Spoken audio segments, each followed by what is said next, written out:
ఇందాకే ఒక వీడియో చూడడం జరిగింది. క్రియేట్ యువర్ ఇయర్ 2025కి సంబంధించి వీడియో జస్ట్ 1 minute 1.5 minute ఉంటుంది. బట్ అక్కడి నుంచి మనం నేర్చుకోవాల్సింది చాలా ఉంది. 1.5 minute వీడియోలో రామ్తో జస్ట్ 1 minute దాకే ఒక 6-7 లైన్స్ మాత్రమే ఉంటాయి. పదాలు వాక్యాలు చాలా తక్కువ. బట్ అందు నుండి మనం నేర్చుకోవాల్సింది, చర్చించుకోవాల్సింది చాలా ఉంది. సో ఒక వీడియో తీస్తే ఎలా ఉంటుందన్న ఐడియా నుంచి ఈ డిస్కషన్ మనం మొదలు పెడుతున్నాము. సో ఇక్కడ ఆ వీడియోలోని వాక్యాలను ఇక్కడ నేను టైప్ చేయడం జరిగింది. వాటిని ఫస్ట్ ఇంగ్లీష్లో చదువుతాను, తర్వాత తెలుగులో మనం డిస్కస్ చేద్దాం. సో వీడియో స్టార్టింగ్ ఏముంటుంది, ఈ యూట్యూబ్లో ఉంటుంది, రిమెంబర్ ద ఫ్యూచర్ అని టైటిల్ వీడియోది. So when this new age is already intact at this moment. రామ్తో వాడే పదాలు, ఆ వాక్యాలు చాలా సింపుల్ అండి. దాన్ని మనం డీకోడ్ చేసుకొని ఎవరికి వారుగా వారి వారి స్థితులకు ఆ వాక్యాలను, ఆ పదాలను, వాటి వెనక భావాన్ని అన్వయించుకోగలగాలి. సో ఇతను ఏమంటున్నాడు ఇక్కడ, న్యూ ఏజ్ అన్నది పదం వాడాడు, హైలైట్ చేశాను చూడండి. ఆ న్యూ ఏజ్ ఆల్రెడీ ఇంటాక్ట్గా ఉందంట. ఇంటాక్ట్ అన్నది ఒక హైలైటెడ్ పదము. అండ్ అట్ దిస్ మూమెంట్, ఈ ప్రస్తుత వర్తమాన క్షణం అనుకుందాం. సో 3 పదాలు ఈ వాక్యంలో ఉన్నాయి: new age, intact and moment. So వీటిల్లో ఇంటాక్ట్ అన్నది ఏంటంటే ఒక చాలా దృఢంగా ఉన్నదన్నమాట, చాలా పటిష్టంగా ఉన్నది, లేదా చెక్కు చెదరకుండా అలా నిలబడింది. దాన్ని ఇంటాక్ట్ అని మనం అనుకుంటాం. ఇప్పుడు చూద్దాం.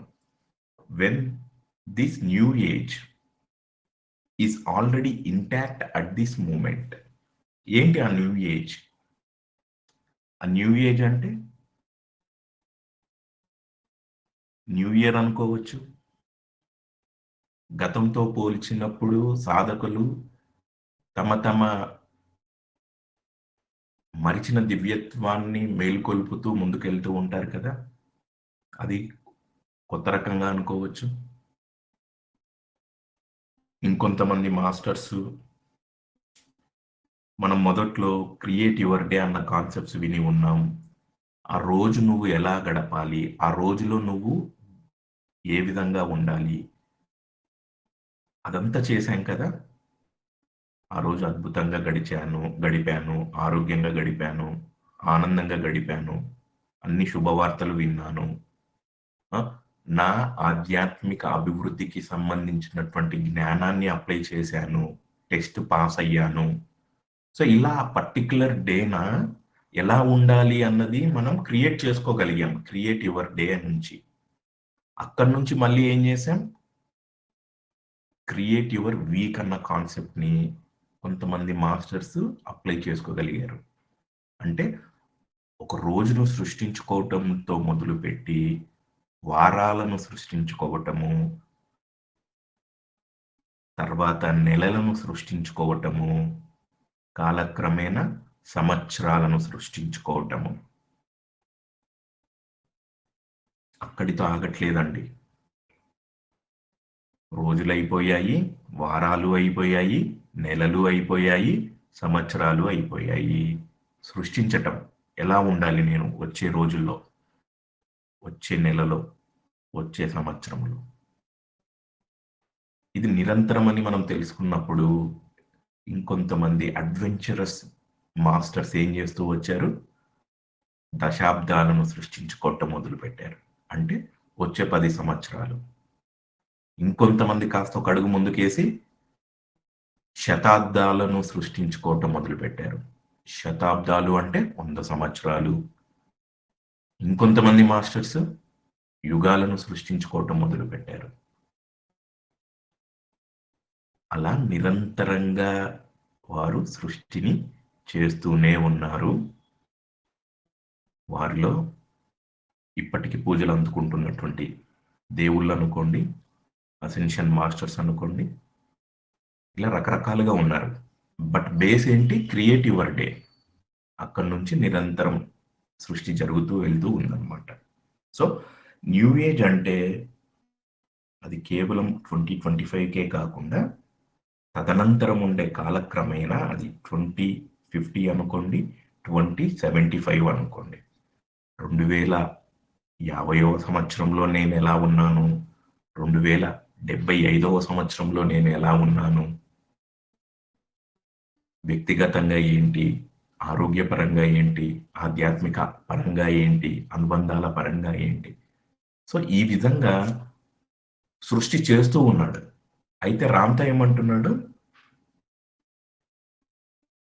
అదంతా నువ్వు సంవత్సరం సృష్టి చేయి, రోజును సృష్టి చేయి, వారాలు, నెలలు, దశాబ్దాలు, శతాబ్దాలు, యుగాలు ఏదైనా సృష్టి చేయి, అన్నీ నెరవేరాయి. చాలా దృఢంగా ఉన్నాయి అన్నీ. ఇప్పుడు మీరు ఒకసారి చెక్ చేసుకోండి. గతంలో ఫర్ సపోజ్ మనం ఇటీవల కాలము అంటే పోస్ట్ కోవిడ్ నుంచి రామ్తా విజ్డమ్ అనేక మాధ్యమాల ద్వారా చర్చించుకుంటూ ఉన్నాము.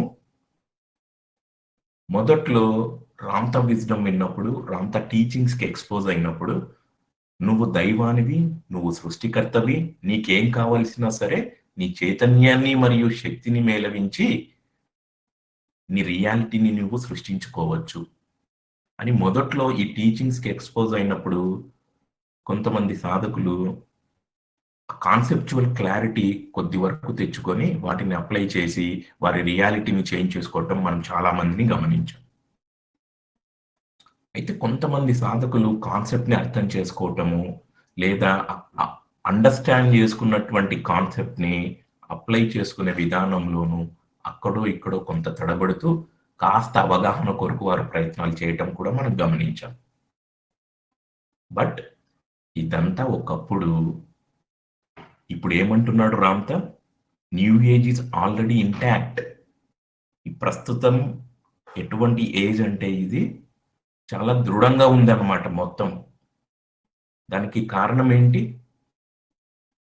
ఒకప్పుడు సాధకుడు అవుతుందా అవ్వదా అనుమానాలు, కొంత భయము, కొంత ఆందోళన.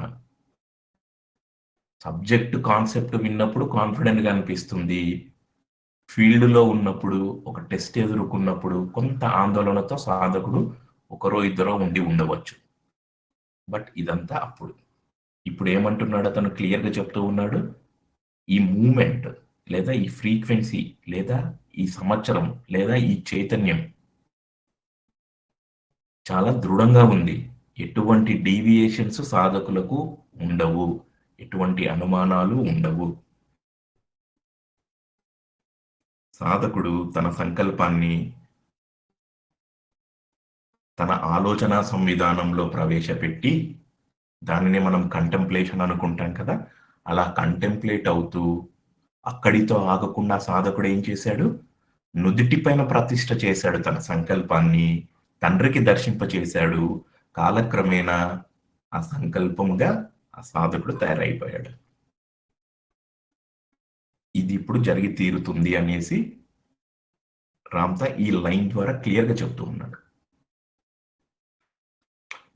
గత 2-3 సంవత్సరాలుగా కాన్సెప్ట్ అర్థం చేసుకోవటము, దాన్ని అసలు కంటెంప్లేషన్ అన్న పదం ఏంటి, అసలు నుదిటి పైన ఎలా చూడాలి, నాకు కనపడట్లేదేంటి, అంతర్ముఖం ఇట్లవ్వాలా, ప్రిపరేటరీ ఫేజ్.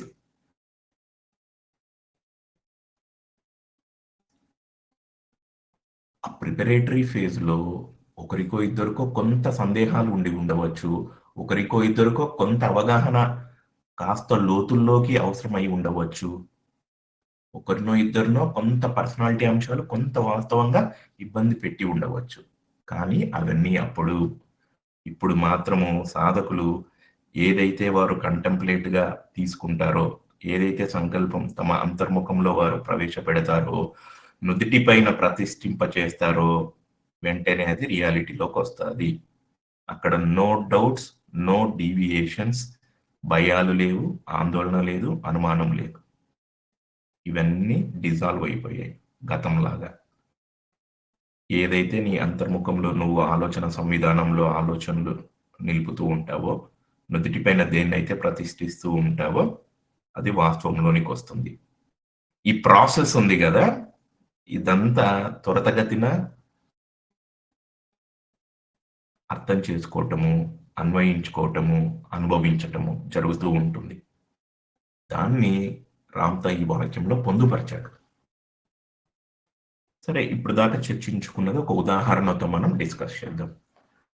ఎప్పటిలాగే ఆరోగ్యం అన్న సంకల్పం పైన చేద్దాం. అందరికీ అనువుగా, అనుకూలంగా అర్థమయ్యే పదం కనుక. ఈ పాటికే మీ సంకల్పాలు కొన్ని నెరవేరి ఉంటాయి. ఉదాహరణకు ఒక సాధకుడు రామ్తా టీచింగ్స్కి ఎక్స్పోజ్ అయినప్పుడు నీ ఆరోగ్యాన్ని నువ్వు హీల్ చేసుకోవచ్చు. వాటికి సంబంధించి లిస్ట్, అఫర్మేషన్స్ లేదా బుక్లో కొన్ని వాక్యాలు రాసుకోవటము, నేను అద్భుతమైన ఆరోగ్యాన్ని కలిగి ఉన్నాను అనేసి. ఈ ప్రిపరేటరీ ఫేజ్ అనుకున్నాను కదా, ఒక 3-4 ఇయర్స్ నుండి నుదుటిపైన ఆరోగ్యం అన్న పదాన్ని నిలపాలంట. దాన్ని తండ్రికి దర్శింపచేస్తే ఈ భౌతిక శరీరం అద్భుతంగా ఆరోగ్యవంతంగా తయారవుతుందంట అని ఒక సాధకుడు విని వాటిని అప్లై చేయటం మొదలుపెట్టాడు. బట్ తీవ్రమైనటువంటి ఆరోగ్య సమస్యల వల్ల ఆ పర్టికులర్ సాధకుడు డివినిటీ పట్ల కొంత ఫోకస్, పర్సనాలిటీ అంశాల పట్ల ఎక్కువ ఫోకస్ పెట్టడం వల్ల మధ్యలో మళ్ళీ ఆరోగ్య సమస్యలు ఒకరికో ఇద్దరికో కొంత ఇబ్బంది పెట్టి ఉండవచ్చు. ఇది ప్రిపరేటరీ ఫేజ్ అనుకుంటున్నాం కదా అర్థం అవ్వటానికి. అయినా ఆ సాధకుడు ఎక్కడ కాంప్రమైజ్ అవ్వలేదు. టీచింగ్స్కి ఎక్స్పోజ్ అవుతూ ఉన్నాడు, అనేక మాధ్యమాల ద్వారా రామ్తా విజ్డమ్ తెలుసుకుంటూ ఉన్నాడు, అప్లై చేశాడు. పర్సనాలిటీ అంశాలు డిజాల్వ్ అయిపోయాయి, డివినిటీ అంశాలు నిలబడిపోయాయి. నువ్వు సృష్టికర్తవి, నువ్వు దైవానివి. ఆరోగ్యాన్ని సంకల్పం చేసుకున్న సాధకుడు పూర్తి ఆరోగ్యంతో అతను నిలబడిపోయాడు.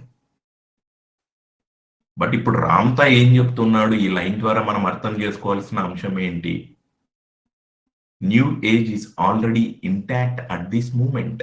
ఈ పర్టికులర్ 2025 ఈ మూమెంట్కి వచ్చేసరికి, ఈ కొత్త సంవత్సరానికి వచ్చేసరికి ఇక్కడంతా ఒక చైతన్యం సృష్టించబడింది, ఒక కొత్త న్యూరోనెట్ బిల్డ్ అయిపోయింది, ఒక కొత్త మైండ్ ఎస్టాబ్లిష్ అయిపోయింది. అది చెప్తూ ఉన్నాడు. అది ఏ విధంగా ఉంది ఆ చైతన్యం కానీ ఆ న్యూరోనెట్ అనుకుంటున్నాం కదా, సాధకుల యొక్క నమ్మక వ్యవస్థ ఎంత బలంగా ఉంది అంటే, నేను నుదురు అనే నా క్షేత్రంలో అబండెన్స్ అన్న విత్తనం నాటడమే లేట్, వెంటనే అది చిగురిస్తుంది మొక్కగా. వ్యవస్థ బాహ్యంలోనూ అంతరంలోనూ చాలా సానుకూలంగా ఉంది అనేసి ఇక్కడ నుంచి మనం అర్థం చేసుకోవాలి. మరి ఈ 3-4 ఇయర్స్ ప్రిపరేటరీ ఫేజ్లో ఉండి ఇదంతా చేసుకుంటూ వచ్చాం కదా, ఇప్పటికీ అంత మనం నిలపగలిగామన్నమాట.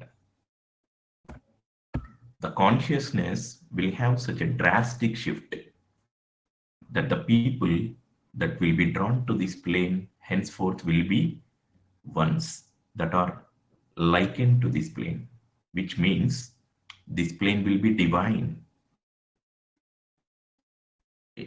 ఏమంటున్నారు, గత 3-4 సంవత్సరాలుగా ఒక చైతన్యాన్ని బిల్డ్ చేస్తూ వచ్చాం. మనలో మనం ఒక నమ్మక వ్యవస్థను బిల్డ్ చేసాము, మనలో మనం ఒక న్యూరోనెట్ ని బిల్డ్ చేసుకోగలిగాము, ఒక మైండ్ ని build చేసుకోగలిగాము. The consciousness will have such a drastic shift. మీలో కొంతమంది గమనించుకొని ఉండవచ్చు, పెను మార్పులు అంటున్నాడు ఇతను. Before Ramtha wisdom and after Ramtha wisdom concepts understand చేసుకున్నాము, టీచింగ్స్కి ఎక్స్పోజ్ అయ్యాము అనేక మార్గాల ద్వారా, అనేక మాధ్యమాల ద్వారా. అప్లై చేశాడు సాధకుడు, పెనుమార్పులు సంభవించాయి వారి రియాలిటీస్లో, వారి జీవితాల్లో. బీఇట్ రిలేషన్స్, అనుబంధాలు అనుకోండి, ఆర్థికంగా అభివృద్ధి అనుకోండి, ఆధ్యాత్మిక పురోభివృద్ధి అనుకోండి, ఆరోగ్యపరంగా అనుకోండి. ద వరెస్ట్ కేసెస్లో ఆలోచన విధానాలు అనుకోండి. రామ్తా విజ్డమ్కి ఎక్స్పోజ్ అవ్వకముందు ఆలోచన విధం ఎలా ఉంది, రామ్తా విజ్డమ్ ఆ టీచింగ్స్కి ఎక్స్పోజ్ అవుతూ ఉన్నప్పుడు సాధకుడి ఆలోచన విధానం ఏ విధంగా ఉంటుంది అన్నది ఎవరికి వారు చెక్ చేసుకోగలగాలి. సో ఇక్కడ సామూహికంగా అందరిలోనూ ఒక నమ్మక వ్యవస్థ, సామూహికంగా అందరిలోనూ ఒక కొత్త న్యూరోనెట్, సామూహికంగా అందరిలోనూ ఒక కొత్త మైండ్. ఇదంతా ఏంటి? ఆలోచన పరిధిలో, అంతరంలో, బాడీ లెవెల్లో, మైండ్ లెవెల్లో, ఇండివిజువల్ లెవెల్లో జరిగినటువంటి మార్పులు, పెను మార్పులు. ఇప్పుడు అదే సాధకుడు సైలెంట్గా ఉండడు కదా గత 3-4 సంవత్సరాలుగా. అద్భుతమైన టీచింగ్స్ ఇవి, నా గురించి చెప్తున్న టీచింగ్స్, ఇది ఎవరికైనా అప్లై అవుతాయి, ఎవరైనా వారి రియాలిటీని మార్చుకోవచ్చు, డిస్కషన్స్ చేయటం మొదలు పెట్టారు. ఎందుకు అతను ఇక్కడ డ్రాస్టిక్ షిఫ్ట్ అనే పదం వాడుతున్నాడో మనము చాలా లోతుల్లోకి వెళ్ళి డిస్కస్ చేసుకోగలగాలి.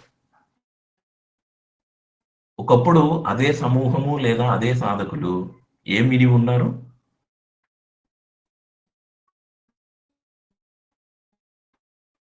గత జన్మలో ఏదో తప్పులు చేశావు, ఈ జన్మలు నువ్వు అనుభవిస్తున్నావు.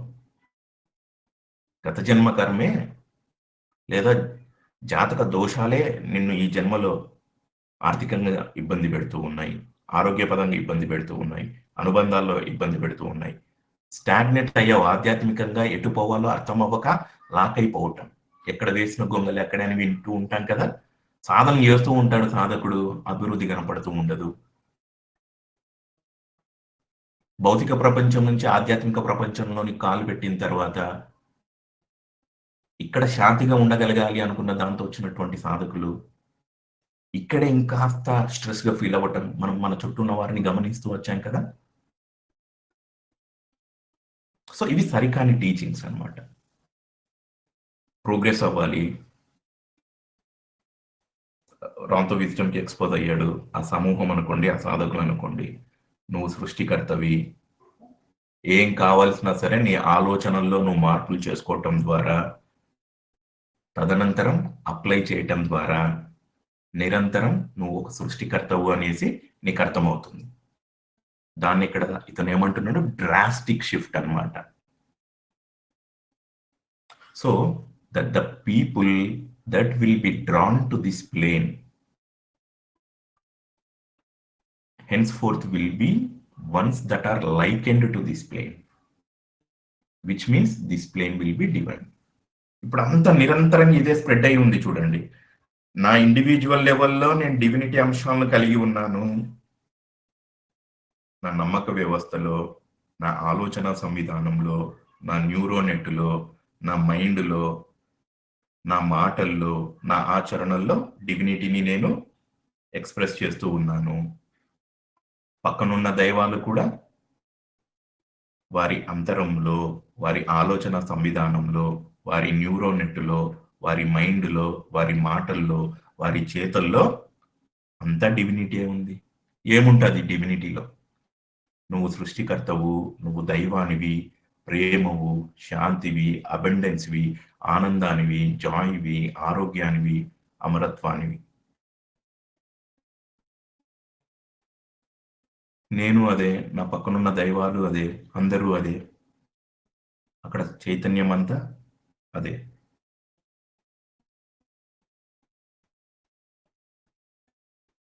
సో ఆ పర్టిక్యులర్ ఫ్రీక్వెన్సీ, ఆ పర్టిక్యులర్ చైతన్యం ఇక్కడ ఎస్టాబ్లిష్ అయ్యింది. సాధకుడు ఏ సంకల్పం అయితే పెట్టుకోగానే,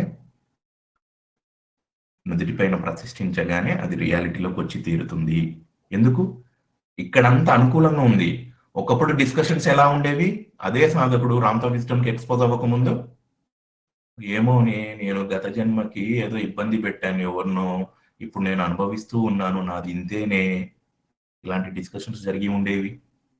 అదే రామ్‌తో విజ్డమ్‌కి ఎక్స్‌పోజ్ అయ్యాక, ఏంటే ఈరోజు నువ్వు ఏం సృష్టించుకున్నావు? ఇదిగో నేను ఒక స్థలాన్ని సృష్టించాను. నేను ఒక గోల్డ్‌ని సృష్టించాను. నేను ఒక వెహికల్‌ని సృష్టించాను. ఇదిగో నాకొచ్చినటువంటి ఎక్స్‌పీరియన్స్ ఇది సృష్టికి సంబంధించి. ఎంత బ్యూటిఫుల్ డిస్కషన్స్ జరుగుతూ ఉన్నాయి. ఎంత షిఫ్ట్ జరిగింది. సో ఇప్పుడు ఇటువంటి డిస్కషన్స్ జరుగుతూ ఉన్నప్పుడు దూరంగా మనల్ని ఎవరో గమనిస్తూ ఉంటారు కదా ఈ ఫిజికల్ వరల్డ్ లో. Not only in this physical world, hostel గా, గోచరంగా, అగోచరంగా ఎంతో మంది మనల్ని గమనిస్తూ ఉంటారు. ఈ మాస్టరు 3-4 ఇయర్స్ కిందట వేరు, ఇప్పుడు వేరుగా కనపడుతున్నారేంటి? ఏమబ్బా, ఏమయ్యింది, ఇతను ఏం చేశాడు అని సరదాగా ఒక రోజు ఎవరో దూరంగా మనల్ని ఎప్పుడో 4-5 సంవత్సరాల కిందట చూసి, మళ్ళీ ఇటీవల మనతో మాట్లాడుతున్న వారు మన మాట తీరులో, మన వేష భాషలో, మన ఆచార వ్యవహారాల్లో మార్పును వారు గమనించి ఏం చేశారు మీరు? ఓకే, రామ్‌తా విజ్డమా అంటే ఏంటి? ఓకే, రామ్‌తా చెప్పేది నువ్వు దైవానివనా? ఎలా నువ్వు దైవానివవుతావు? ఇదిగో దైవానికి ఉన్నటువంటి లక్షణాలు ఏంటి? సృష్టించటం. వాస్తవానికి అయితే దైవానికి ఎటువంటి లక్షణాలు ఉండవు. ఉన్నదంతా దైవమే. బట్ ఈ ఫిజికల్ బ్రెయిన్‌కి అర్థం అవ్వాలి. మన సౌలభ్యం కోసం మనం ఏం పెట్టుకున్నాం? ఓహ్! రామ్‌తా చెప్పేది నువ్వు దైవానివనా? మరి దైవం అంటే ఎలా ఉండాలి?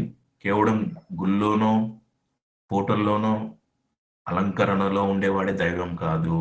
ప్రతి ఒక్కరూ దైవాలే. ప్రతి ఒక్కరూ ఆనందంగా, ఆరోగ్యంగా, అనుబంధాలతో, ప్రేమతో, శాంతితో, అబండెన్స్‌తో అనునిత్యం బ్రహ్మానందం చేసుకుంటూ, బ్రహ్మోత్సవం జరుపుకుంటూ, నిత్య కళ్యాణము పచ్చ తోరణంలాగా ప్రతి ఒక్కరూ ఉండవచ్చంట. అదే మేము వింటూ ఉన్నాము. అనేక మాధ్యమాల ద్వారా, అనేక మార్గాల ద్వారా ఈ విజ్డాన్ని, టీచింగ్స్‌ని తీసుకుంటూ ఉన్నాము. అప్లై చేసుకుంటూ ఉన్నాము. రియాలిటీని చేంజ్ చేసుకున్నాం. ఒకరిని చూసి ఒకరు, ఒకరిని చూసి ఒకరు. సింగిల్‌గా మొదలై సామూహిక చైతన్యంగా రామ్‌తో విజ్డమ్ ఎక్స్‌పోజ్ అవుతూ ఒక పెను మార్పులు అక్కడ జరిగాయి. ఇప్పుడు ఇంకొక వ్యక్తి ఈ ప్లేన్‌కి ఆకర్షింపబడతాడు. ఈ న్యూరో నెట్ కనుక్కోండి, ఈ తలాన్ని కనుక్కోండి, ఈ వ్యవస్థ కనుక్కోండి. ఎంత బాగా వీరు వీరి జీవితాన్ని తీసుకెళ్తూ ఉన్నారు. అద్భుతంగా సీతాకోక చిలుకల వలె ఎంత బాగా విహరిస్తూ ఉన్నారు. ఎంత జాయ్‌ఫుల్‌గా ఉన్నారు వీళ్ళంతా. ఏం చేశారు వీళ్ళు? ఓకే, వీళ్ళతో ఒకసారి మాట్లాడదాము అని గతంలో మనతో పాటు సాధన చేసిన వారనుకోండి, ఇరుగు పొరుగు వారనుకోండి, బంధువులనుకోండి, ఇంటరాక్ట్ అయ్యారు. మీ అనుభవాలు వారికి చెప్తూ ఉన్నారు రామ్‌తో విజ్డమ్ గురించి. నెక్స్ట్ వారు విన్నారు, అప్లై చేశారు. రియాలిటీ మారింది. అండ్ దేర్‌ఫోర్ ఎంటైర్ ప్లేన్ ఏ విధంగా తయారైపోతుంది అంటున్నాడు అతను? డివైన్. డివైన్.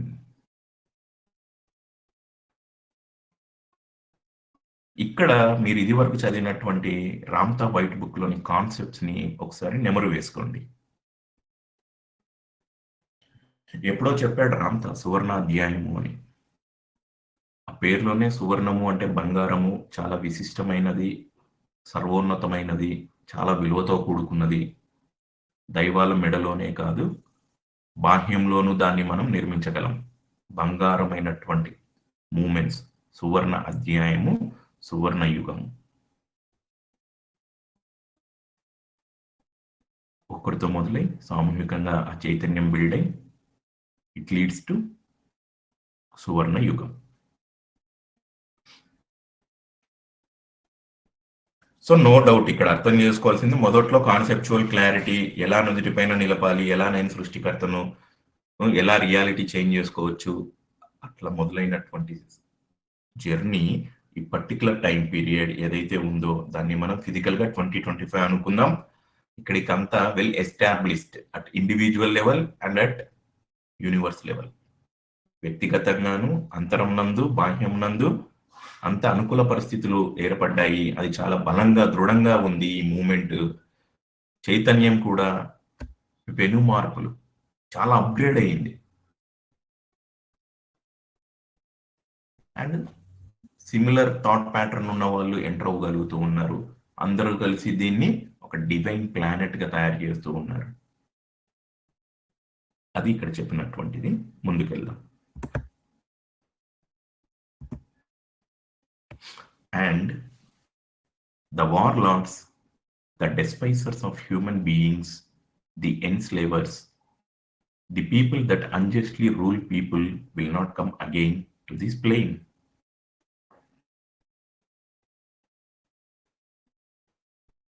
ఏం చెప్తూ ఉన్నాడు? ఇది అర్థం చేసుకునే ముందు రామ్తా ఏం చెప్తాడు సువర్ణయుగానికి సంబంధించి?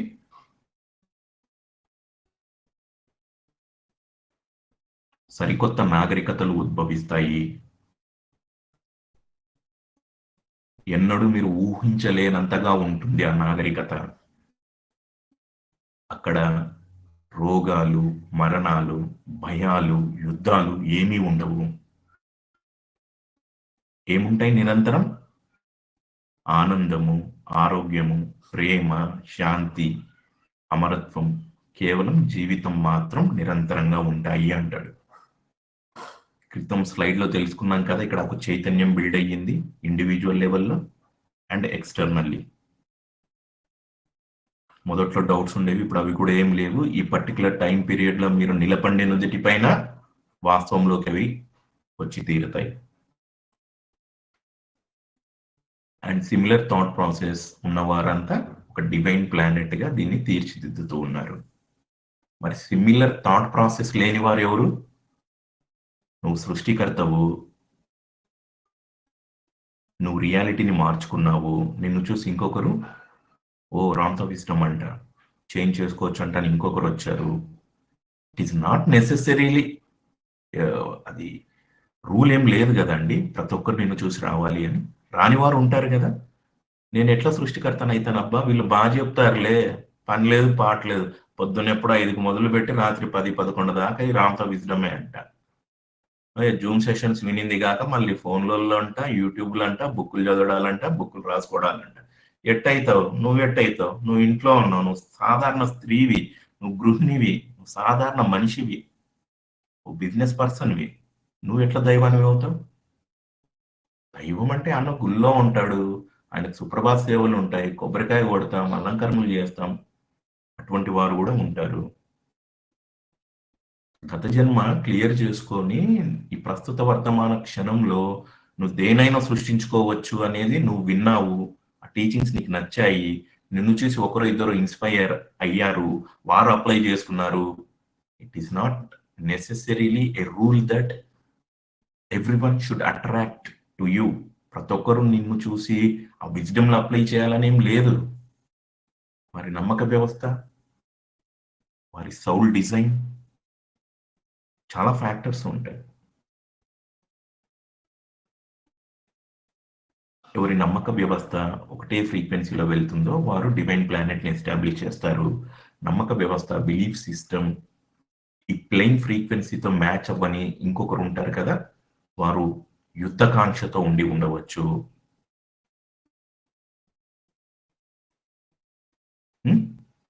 చూస్తూ ఉంటాం, అనేక యుద్ధాలు జరుగుతూ ఉంటాయి, బాహ్యంలోనూ అంతరంలోనూ. యుద్ధం అంటే not necessarily physical existing war, అంతరంలోని యుద్ధాలు చేసేవారు.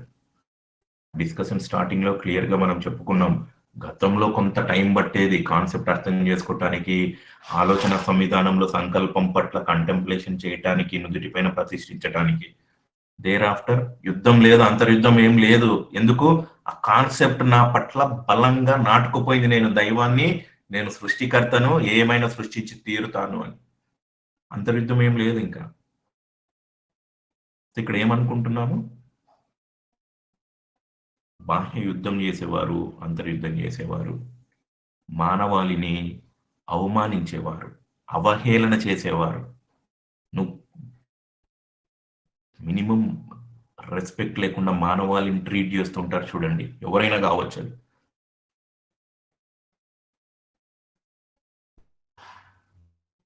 గత జన్మ కర్మ నిన్ను పట్టి పీడిస్తుంది, నువ్వు అనుభవించి తీరాల్సిందే అని చెప్పేవారు ఉంటారు కదా. అంటే అక్కడ మానవాళి యొక్క గొప్పతనాన్ని వారు గుర్తించక హాఫ్ నాలెడ్జ్తో వారు చెప్పటము, పక్కనున్న దైవాలను ఇబ్బంది పెట్టడం, ఇవన్నీ గమనిస్తూ ఉంటాం కదా.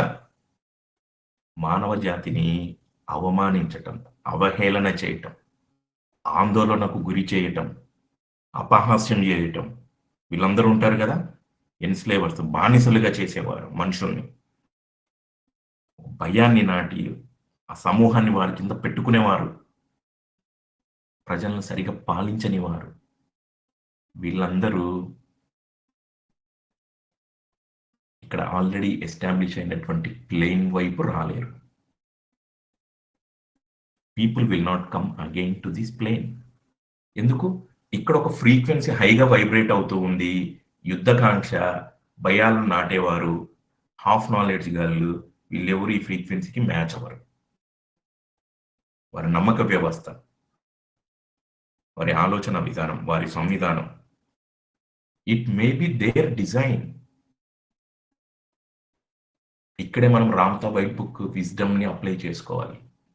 ప్రీవియస్ స్లైడ్లో తెలుసుకున్న కాన్సెప్ట్, ఇక్కడ తెలుసుకుంటున్నటువంటి కాన్సెప్ట్, సువర్ణ అధ్యాయం గురించి రామ్తా ఏం చెప్తున్నాడు? యుద్ధాలు అంతరిస్తాయి, మరణాలు అంతరిస్తాయి, రోగాలు అంతరిస్తాయి.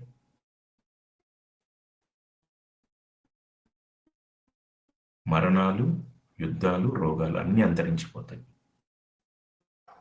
ఈ ప్లేన్లో హైగా వైబ్రేట్ అవుతూ ఉన్నారు. సిమిలర్ థాట్ ప్రాసెస్ ఉన్న వారంతా ఒక డివైన్ ప్లానెట్గా మార్చారు. అండ్ మిగిలిన వారంతా ఇంకో ప్లేన్లో వాళ్ళు వైబ్రేట్ అవుతూ ఉంటారు. ఇంకా ఏం చెప్తారో చూద్దాం. చూడండి, ఇక్కడే ఎందుకు నేను ఇంతగా ఇంప్రెస్ అవుతాను రామ్తా విజ్డమ్కి అంటే, ఎవరిని దూరం చేయడు, ఎవరిని తక్కువ చేసి చూడ్డు. ఏమన్నాడు ఇక్కడ? యుద్ధకాంక్ష, మానవ జాతిని అవమానించేవారు, ప్రజలను పరిపాలన సరిగా చెయ్యని వారు, మీరున్నటువంటి ప్లేన్, మీరు వైబ్రేట్ అవుతున్నటువంటి ఫ్రీక్వెన్సీకి చేరుకోలేరు. ఫుల్ స్టాప్ పెట్టట్లేదు అతను. ఏమన్నాడు?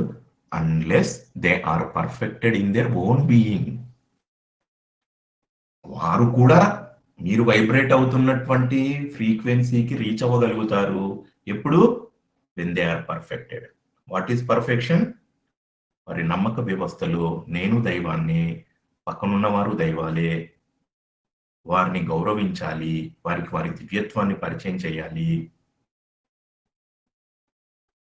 ప్రేమను, శాంతిని నెలకొల్పాలి. ఈ దైవాలను పరిపాలించే అదృష్టం నాకు వచ్చింది. అత్యున్నతంగా నేను వారికి పరిపాలన విధానాలను, విధి విధానాలను,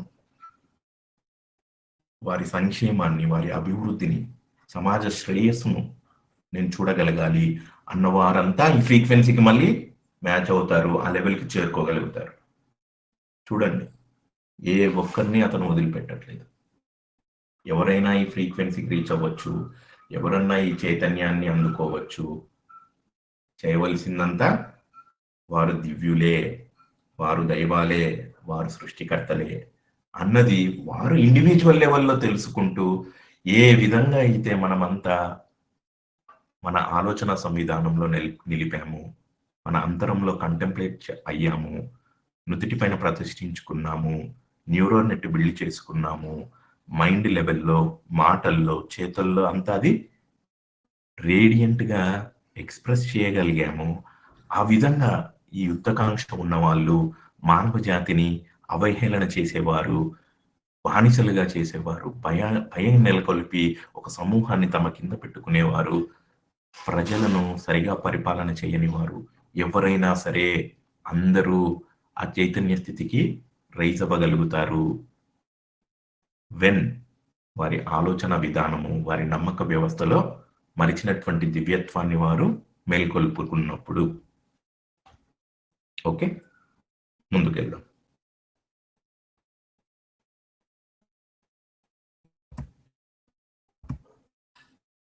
ఇంకేమంటారు? And the entity has come back again అంటాడు అక్కడ ఆ వీడియోలో. ఇక్కడ ఎంటిటీ అంటే రామ్తా, మళ్ళీ వచ్చాడు అతను ఈ భూతలానికి, మనల్ని ప్రేమిస్తూ ఉన్నాడు, మనకు జ్ఞానబోధ చేస్తూ ఉన్నాడు. టు లైన్స్ ని బాగా గమనించండి. And to bring back our memory and to have us steadfast that we can become again. ఆయన వచ్చిద్దో నేను నిన్ను సృష్టికర్తగా తయారు చేస్తాను అని ఏం చెప్పట్లేదు. నువ్వు ఆల్రెడీ సృష్టికర్తవే అని చెప్తూ ఉన్నాడు. To bring back our memory, మరిచిన దివ్యత్వం, మన జ్ఞాపకాలను అతను మళ్ళీ మనకు బోధించటానికే వచ్చాడు కానీ నువ్వు నా దగ్గర కూర్చొని నేను నిన్ను సృష్టికర్తని చేస్తాను అనట్లేదు. You are already a creator.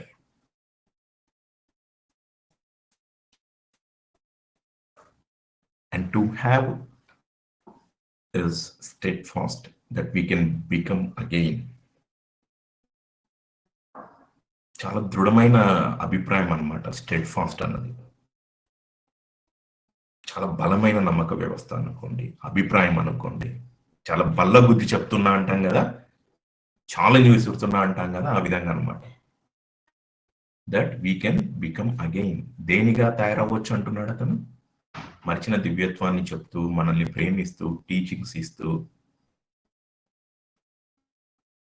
ఎక్కడో వెనకాల ఉన్నటువంటి మన దివ్యత్వాన్ని తట్టిలేపి మన దివ్యత్వాన్ని మనకు పరిచయం చేస్తూ, నువ్వు సృష్టికర్తవు అని చెప్తూ, ఏ విధంగా నువ్వు సృష్టికర్తవు అవుతావో ఆచరణలో పెట్టే విధంగా అతని టీచింగ్స్ ఉంటూ, చాలా బలమైన నమ్మక వ్యవస్థను మనలో అతను పునఃప్రతిష్ఠించటానికి, మరిచిన మన వైభోగాన్ని తిరిగి మళ్ళీ మనం సెలబ్రేట్ చేసుకునే విధంగా చేయటానికి అతను వచ్చాడు. ముందుకెళ్దాం. ఇంకేమంటున్నాడు? వాస్తవంగా మనమంతా క్రియేటర్స్ అంటున్నాడు అతను. అంతే కదా, ప్రతి మూమెంట్ మనం క్రియేట్ చేసుకుంటున్నాం మాస్టర్. అది సైంటిఫిక్ గా ఆలోచన ఏంటి, బాడీ లెవెల్లో ఆలోచన, బ్రెయిన్ లెవెల్లో ఏం చేస్తుంది, బాడీకి అవతల ఏం జరుగుతుంది, ఇదంతా మనం అనేక సందర్భాల్లో డిస్కస్ చేసుకున్నాం. యు ఆర్ క్రియేటర్ అంతే. అది అతనేంటి మళ్ళీ అతనే కొత్త స్థితి ఏం కాదు. అతను చెప్పేది ఏమంటున్నాడు చూడు, ఇక్కడే మనం రామ్తా ఎందుకు విల్లవ్ ఎలాట్ అంటే అది మీ ట్రూ స్టేట్. అది నువ్వు సృష్టికర్తవు అన్నది అది నీ నిజ స్థితి. నువ్వు సృష్టికర్తవు అనేది అది నీ సహజ స్థితి, అది నీ నిత్య స్థితి, నిరంతర స్థితి. నువ్వు మర్చిపోయావు, నేను గుర్తు చేస్తున్నా అంతే అతను చెప్పేది. How beautiful.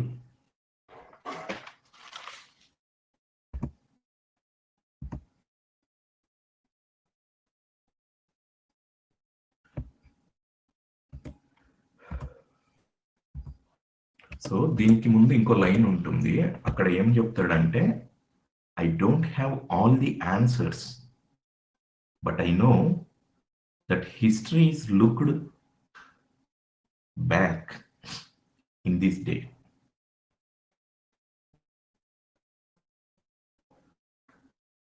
ఇప్పుడు ఇంత జ్ఞానం వింటూ మనం చేస్తూ ఉన్నాం కదా, గత 3-4 yearsగా పర్టికులర్లీ చాలా సమూహంగా ఏర్పడి అనేక మాధ్యమాల ద్వారా మనం ఈ రామ్తా విజ్డమ్ టీచింగ్స్ వింటూ డిస్కస్ చేసుకుంటూ జర్నీ సాగుతూ ఉంది కదా. రామ్తా ఇదంతా ఎప్పుడో కలలు గనేశాడు. మొత్తము అతను సృష్టించుకున్నాడు, దర్శించుకున్నాడు. ఏం దర్శించాడు, ఏం సృష్టించాడు, అదే పదే పదే అదే అండి. ఎక్కడ ఆగుతాయి ఈ జ్ఞానాలు వినటాలు, జ్ఞానాలు అప్లై చేయటాలు? ఎందాక ఈ జర్నీ అంటే సువర్ణయుగం దాకా. టీచింగ్స్ వింటున్నాం, అప్లై చేస్తూ ఉన్నాం, ఒక చైతన్యాన్ని బిల్డ్ చేసాం, హై లెవెల్లో వైబ్రేట్ అవుతూ ఉన్నాం. I don't have all the answers అంటాడు అతను. ఎందుకంటాడో మళ్ళీ డిస్కస్ చేద్దాం. ప్రతిదానికి నా దగ్గర సమాధానాలు లేవు.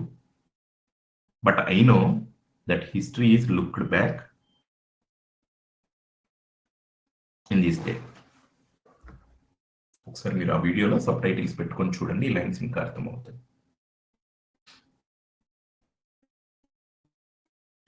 I don't have all the answers, but I know that when the history is looked back upon this day అనేసి చెప్తాడనమాట. నేను ఒకసారి ఆ లైన్స్ వీడియోలో చూసి చదువుతాను.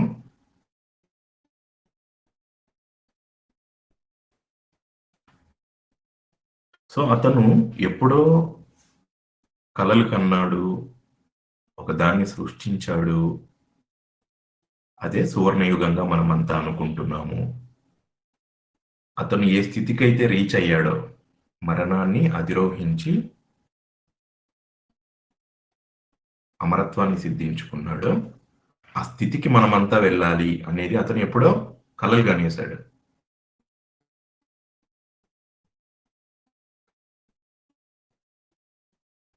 One minute.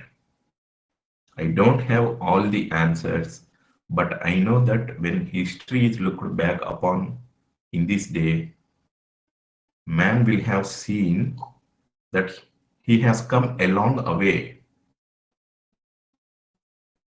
చాలా ముందుకు వచ్చేసాడు from his primitive self when he has reached the time of 2025. And that will be a good time for this plane.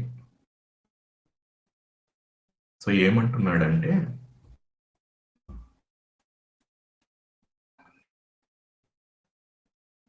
ఉదాహరణకు ఒక 3 నుంచి 4 సంవత్సరాల క్రితం ఉన్న సాధకుడు రామ్ ద విజ్డమ్ వింటూ 2025 టైంకి వచ్చిన తర్వాత అతను ఎంత అభివృద్ధి చెందాడు.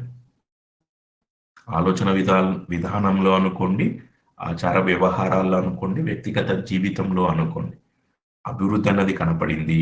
హైగా వైబ్రేట్ అవుతూ ఉన్నాడు. సామూహికంగా ఒక చైతన్యం ఎస్టాబ్లిష్ అయిపోయింది. ఏమని? నువ్వు దైవానివి, నువ్వు సృష్టికర్తవి అని.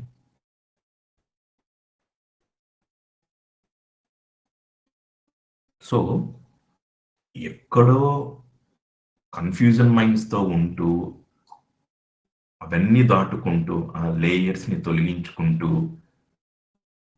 స్థితిని అభివృద్ధి చేసుకుంటూ సాధకుడు కన్ఫ్యూజన్ నుండి క్రియేటర్గా ఎదిగాడు. ప్రిమిటివ్గా ఉన్నటువంటి అతను, అంటే ఇప్పుడు అమాయకంగానో అజ్ఞానంగానో ఉంటున్నటువంటి అతను జ్ఞానవంతుడిగా ఈ పర్టికులర్ టైం పీరియడ్ 2025 ఉంది కదా, ఇక్కడికి వచ్చిన తర్వాత అతను తనను తాను సంస్కరించుకుంటూ అభివృద్ధి వైపు ప్రోగ్రెస్ అవుతూ రాగలిగాడు.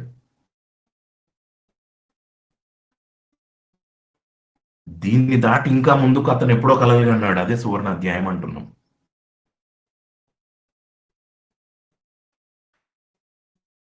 సో ఇక్కడ నుంచి మనం ప్రేరణ పొందాల్సింది, తెలుసుకోవాల్సింది, త్వరతగతిన మన సంకల్పాలు ఏవైతే ఉన్నాయో అవన్నీ సిద్ధింపబడతాయి, రియాలిటీలోకి వస్తాయి. ఎందుకు అంటే ఇక్కడ ఆల్రెడీ ఒక చైతన్యం అదే లెవెల్లో వైబ్రేట్ అవుతుంది, మనం వైబ్రేట్ అవుతూ ఉన్నాం.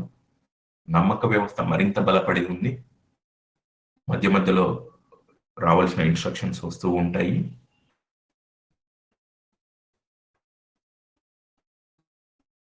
ఆ విధంగా అనమాట. అయితే ఈ చివర్లో అతను అంటాడు కదా, I don't have all the answers అనేసి. దాన్ని ఏ విధంగా మనం అర్థం చేసుకోవచ్చు అని ఆలోచన చేసినప్పుడు, ఇంకా ఒకరో ఇద్దరు సాధకులు ఉండి ఉండవచ్చు. ఇతను ఇంత క్లియర్గా చెప్తూ ఉన్నాడు, సువర్ణ యుగం అన్నాడు, సువర్ణ అధ్యాయం అన్నాడు, నువ్వు ఏమైనా సృష్టించుకోవచ్చు అని చెప్పాడు. ఎక్కడో 3-4 సంవత్సరాల కిందట ఉన్న నువ్వు ఈ రోజుకి నువ్వు 2 కంపేర్ చేసినప్పుడు చాలా డ్రాస్టిక్ షిఫ్ట్ జరిగిందని చెప్తూ ఉన్నాడు.